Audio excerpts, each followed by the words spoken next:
समाज को नहीं पता 6 महीने बाद आप क्या फैसला ले लें। अब कुछ दिन पहले आपने कहा था कि मैं उत्तराधिकारी बना रही हूँ, अब आप कह रही हैं कि मेरे जीते जी कोई उत्तराधिकारी नहीं हो। अब समाज को ये फैसला लेना है कि वो किसके साथ खड़ा है। ऐसा लगता है कि घर में कुछ बहुत बड़ा विवाद है। ये बहन जी का अपना निर्णय है और वो अपनी पार्टी की मालिक है।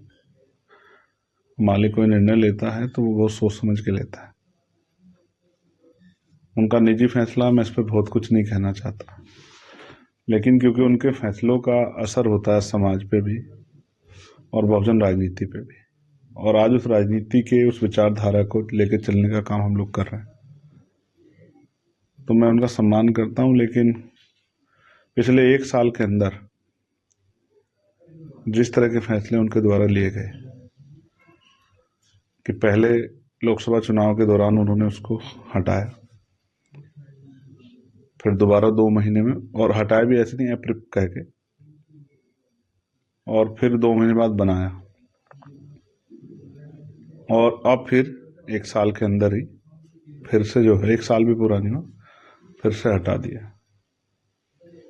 तो मुझे बाबा साहब अम्बेडकर की वो बात याद आती है जिसमें बाबा साहब ने कहा था कि रानी के पेट से राजा जन्म नहीं लेगा। लेकिन आपने उस सिद्धांत को ठुकरा कर ये समाज के ऊपर ये थोपने काम किया और समाज ने उनको अस्वीकार कर दिया। तो इस तरह के बार बार के प्रयास से समाज में बेचैनी पैदा हुई, भ्रम की स्थिति पैदा हुई और इसका नुकसान हुआ। अब फिर आपने जो है इस तरह का फैसला लिया, तो आपने लिया होगा बहुत सोच समझ के। समाज को नहीं पता 6 महीने बाद आप क्या फैसला ले लें।